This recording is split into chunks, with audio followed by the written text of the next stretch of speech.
Oi, turma, tudo bem? Hoje a gente tem a segunda aula de enzimas, falando de cinética e inibição.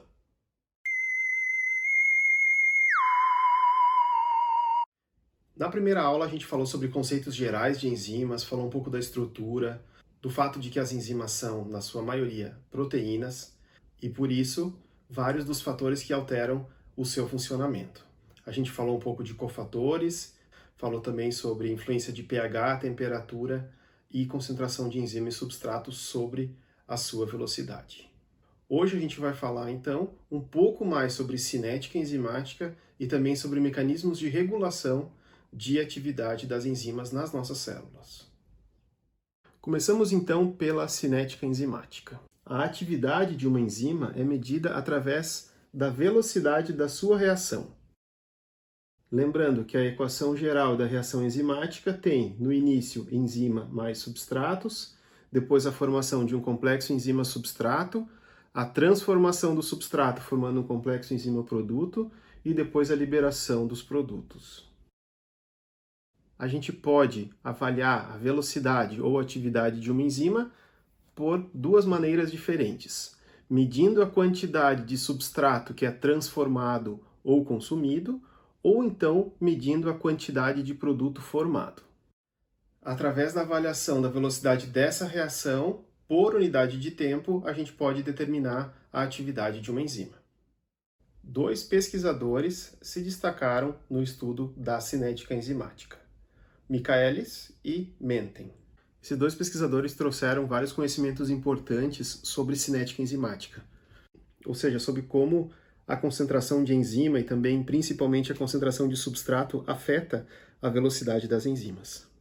Na outra aula, a gente discutiu como a concentração de substrato pode afetar a atividade de uma enzima. E o gráfico que a gente viu era parecido com esse. O que esse gráfico quer dizer? Que eu tendo condições fixas de temperatura e pH e uma quantidade fixa de enzima, à medida que eu vou aumentando a quantidade de substrato, a concentração de substrato, eu tenho um aumento na velocidade da enzima também. Em algum momento eu vou atingir a velocidade máxima, que significa a velocidade máxima é aquele ponto a partir do qual eu posso adicionar mais substrato e a velocidade não vai mais ser alterada. Então, através de vários estudos, cálculos, esses pesquisadores trouxeram um cálculo de uma constante que a gente chama de Km. Matematicamente, o Km pode ser expresso pela concentração de substrato necessário para que a gente atinja metade da velocidade máxima na reação enzimática.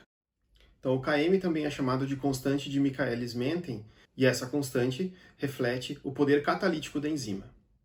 Alguns autores sugerem que o Km pode também refletir a afinidade da enzima pelo seu substrato.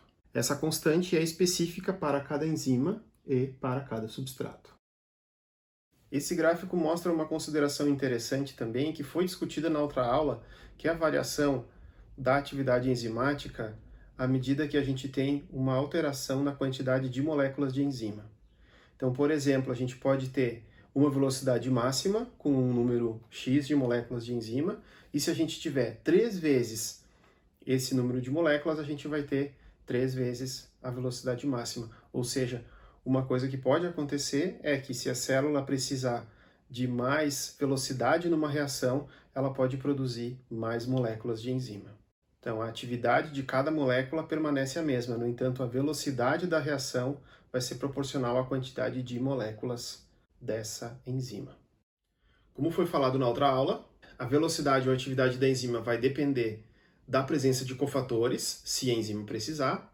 Além disso, Km, que reflete o poder catalítico da enzima. Outros fatores que podem alterar a atividade das enzimas, como também já foi visto, são variações de pH e temperatura. Além disso, a presença de inibidores afeta a atividade das enzimas. Agora a gente vai falar um pouco sobre os tipos de inibição enzimática.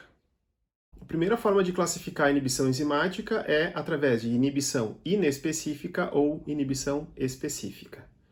Em um caso de uma inibição inespecífica, a gente tem uma redução da atividade de todas as enzimas de um determinado sistema. Por exemplo, um inibidor inespecífico seria um agente desnaturante. Considerando que as enzimas são proteínas, a desnaturação da sua estrutura faz com que elas percam a sua atividade. No caso agora de inibidores específicos, A gente vai ter, como o nome sugere, a inibição de uma enzima ou de um grupo restrito de enzima. A inibição específica ainda pode ser dividida em inibição irreversível ou inibição reversível.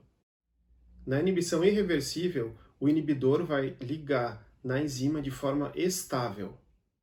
Isto é, o inibidor vai fazer uma ligação covalente com a enzima. Nesse caso, no momento em que eu tenho a inibição irreversível, aquela molécula de enzima está perdida. Para que a célula consiga recuperar a velocidade dessa reação, ela vai precisar produzir novas moléculas de enzima. Um exemplo muito comum e bem importante de inibição irreversível é a inibição da ciclooxigenase, uma enzima importante que produz mediadores de inflamação, dor, febre, pelo ácido acetil salicílico. Já na inibição reversível, a gente tem uma ligação mais fraca entre inibidor e enzima. Nesse caso, a inibição não envolve uma modificação covalente. E, também, a gente tem tipos diferentes de inibidores reversíveis. A gente tem ainda tipos diferentes de inibidores reversíveis. Os inibidores competitivos, não competitivos ou mistos. Na inibição competitiva, o inibidor tem uma semelhança estrutural com o substrato. Isso faz com que ele ligue no sítio ativo da enzima. Dessa forma, ele bloqueia o acesso do substrato na enzima. Como demonstrado nesses dois esquemas, o inibidor desloca o substrato do sítio de ligação, pois eles estão competindo. Em relação à inibição competitiva, existe um outro detalhe importante. Na presença de inibidor competitivo, a gente pode aumentar a concentração de substrato. Isso vai fazer com que a enzima possa voltar a funcionar normalmente. Por quê? Pois se eu aumentar a concentração de substrato, eu começo a deslocar o inibidor do sítio de ligação. E dessa forma, consigo fazer a velocidade da enzima aumentar. Ou seja, como vocês podem observar nesse gráfico, se a gente adicionar um excesso de substrato, uma grande quantidade desse substrato, a gente consegue atingir a velocidade máxima. O que vai mudar é o Km, que aumenta. O que significa isso? Que eu vou precisar de uma quantidade maior de substrato para chegar na metade da velocidade máxima. Na inibição não competitiva, a gente tem algumas diferenças. A primeira delas é que o inibidor não tem semelhança estrutural com o substrato e ele não vai ligar no sítio ativo da enzima. Então, na inibição competitiva... Olha só, desculpa, eu quis dizer na inibição não competitiva, tá? Corrigindo. A gente tem a interação do inibidor com o complexo enzima-substrato, como vocês podem ver nesse esquema aqui à esquerda. Também, como vocês podem ver nos dois desenhos, o substrato vai ligar no sítio ativo da enzima, no entanto, a enzima funciona numa velocidade mais baixa.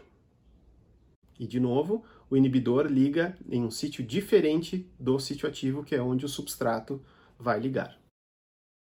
Por causa desse perfil diferente da inibição não competitiva em relação à competitiva, na presença de inibidor não competitivo, não adianta eu aumentar a quantidade de substrato. Isso não vai alterar o perfil de inibição da enzima, já que inibidor e substrato não estão competindo pelo sítio ativo da enzima. Ou seja, a gente não tem uma alteração do Km. Eu posso colocar um monte de substrato que eu não vou chegar na velocidade máxima que eu teria sem a presença de inibidor. No caso, então, da inibição não competitiva, a velocidade máxima diminui e o Km não é alterado. Talvez vocês estejam se perguntando por que ele está falando tanto de enzimas, inibição enzimática, onde é que eu vou usar isso? As enzimas não participam somente do metabolismo energético, aquele que nos fornece energia, principalmente na forma de ATP, mas elas estão presentes em várias vias metabólicas, vias de síntese, por exemplo, de alguns compostos importantes para o funcionamento das nossas células.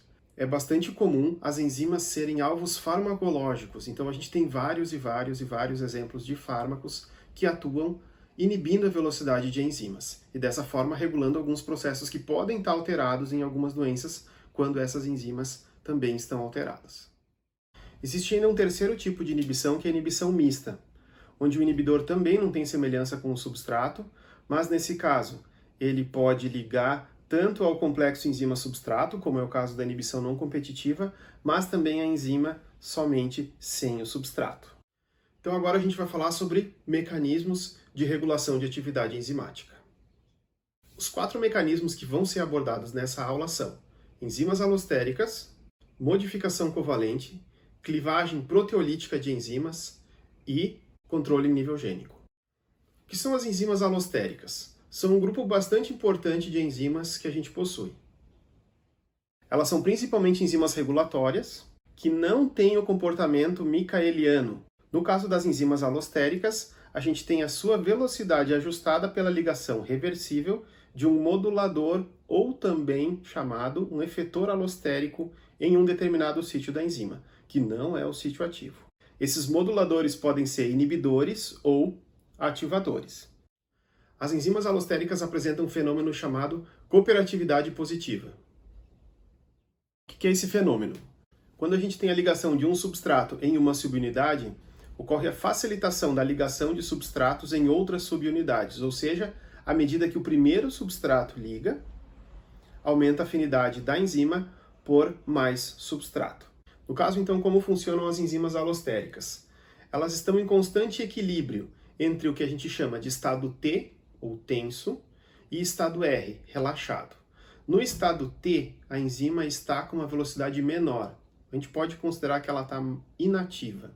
No estado R, ela está com uma atividade maior, ou seja, a gente pode considerar que ela está mais ativa. As enzimas alostéricas estão sempre no equilíbrio entre os estados T, inativo, e R, ativo. Nessas duas figuras a gente pode observar o comportamento das enzimas alostéricas. Então, na figura da esquerda, nós temos a enzima em estado T, ou seja, atividade menor, inativa. No momento em que esse equilíbrio pende para o estado R, ela vai ligar no substrato e no momento em que ela liga no primeiro substrato, ela aumenta a afinidade para ligar mais moléculas de substrato. E o gráfico da direita mostra a curva da enzima alostérica, então como vocês podem ver, não é uma curva igual àquela descrita por Michaelis-Menten.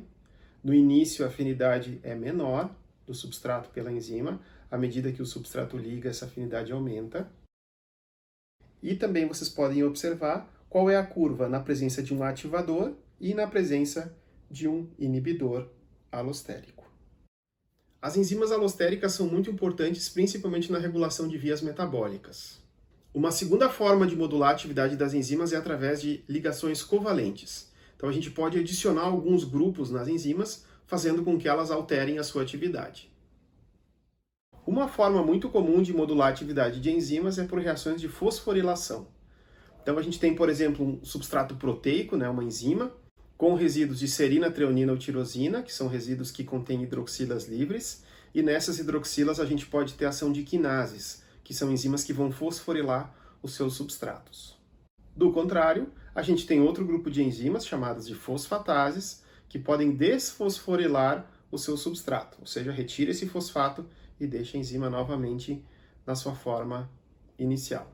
Outros tipos de modificação incluem a acetilação, onde a gente pode adicionar acetilas na enzima. Um exemplo é, de novo, a ciclooxigenase com ácido acetil salicílico. E a gente também pode adicionar metilas. Então a adição de metilas também modula a atividade de enzimas. Então o que a gente viu até aqui? Um grupo de enzimas que tem o comportamento micaeliano, que podem ser inibidas de forma irreversível ou reversível, e dentro da reversível, competitiva, não competitiva e mista, dependendo do perfil do inibidor em relação ao fato de ligar ou não no sítio ativo da enzima. A gente também falou sobre as enzimas alostéricas, que elas têm um comportamento um pouco diferente das enzimas micaelianas, e elas são importantes reguladoras do metabolismo. E a gente falou também de como as enzimas podem ser alteradas através de modificação covalente. Existem mais dois mecanismos importantes. O primeiro desses mecanismos é a clivagem proteolítica de enzimas. A gente produz muitas enzimas na forma de proenzimas ou zimogênios. O que é isso? São enzimas que não têm atividade. Então, quando elas são produzidas, elas não têm atividade, e no momento em que elas sofrem clivagem proteolítica, ou seja, elas perdem um pedaço da sua estrutura, elas vão perder uma sequência de aminoácidos, elas se tornam ativas. Existem vários exemplos importantes desses processos enzimáticos que são ativados por clivagem proteolítica. Como exemplo, a gente pode citar as enzimas digestivas. Então, elas são produzidas na forma de zimogênios, no momento em que são clivadas, se tornam ativas e fazem principalmente a digestão de proteínas. Um outro exemplo muito importante que é todo mediado por proteínas produzidas de forma inativa, ou como os zimogênios, é a cascata de coagulação do sangue. Em uma outra aula a gente vai falar especificamente desse processo de coagulação do sangue, mas a gente tem aqui uma sequência de reações onde a gente tem ativação de proteases, ou seja, uma protease é uma enzima que vai atuar sobre uma outra proteína. De que forma? Fazendo essa clivagem. Quando a gente tem um sinal de coagulação, de que o sangue tem que coagular, a gente começa uma cascata de reações, onde uma protease vai ativando a outra. Isso culmina com a produção de fibrina a partir de fibrinogênio. Essa fibrina vai formar um polímero e uma rede que vai ajudar no processo de coagulação. E por que a gente produz enzimas como os zimogênios? Ou seja, enzimas que não são ativas, estão inativas e vão ser ativadas mediante algum determinado estímulo. Trazendo de novo o exemplo da coagulação, a gente precisa ter esses fatores de coagulação, essas proteínas, todas circulando no nosso sangue. No momento que a gente tem uma coagulação, eles têm que estar prontos para agir. Então, da mesma forma que a gente não pode esperar ter uma hemorragia, um sangramento ou uma lesão do tecido para dar tempo do fígado produzir todos esses fatores de coagulação, a gente também não pode ter esses fatores fazendo a coagulação quando não houver o estímulo da lesão. E a última estratégia que a gente vai falar na aula de hoje é sobre o controle em nível gênico. Então, as células elas podem modular a quantidade de moléculas de enzima que elas têm presentes. Isso geralmente acontece quando eu tenho uma maior disponibilidade de substrato. Ou seja, uma situação em que eu aumento a quantidade de substrato vai fazer com que a célula produza mais moléculas de enzima. Como exemplo, a gente pode citar as enzimas do ciclo da ureia. Quando eu tenho uma ingestão maior de proteínas, eu vou ter uma degradação maior de aminoácidos e uma necessidade também maior do funcionamento do ciclo da ureia. Então, o nosso corpo consegue sentir isso e produzir mais enzimas para essa via metabólica. Ao contrário, se eu tiver uma ingestão menor de proteínas, o corpo sente que não precisa ter tantas moléculas das enzimas desse ciclo e vai diminuir a sua produção. Então, nessa aula a gente falou sobre o funcionamento das enzimas, cinética e enzimática, e como essas enzimas podem ser reguladas. Valeu, boa aula. Desligou a luz na minha cara.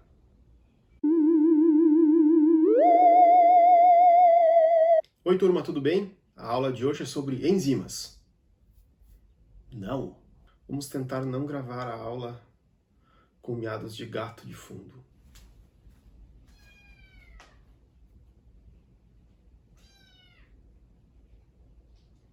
Você que tem gatos e não sabe o que fazer, sugestão. Quem tem gato sabe. O Whiskas me patrocina. Foi só pegar, olha aqui, ó. Vem cá, Fiona. Vem cá, sim. Vem cá para as pessoas te conhecerem. Vem cá. Essa é a Fiona. A gata mais fofa que vocês vão ver na vida. Né? Gatos devidamente comprados com sachê, podemos voltar à aula. Ó. Esse baita cara aqui é o Mário. Que tá atrapalhando a aula. Brigo com ele? Não, né?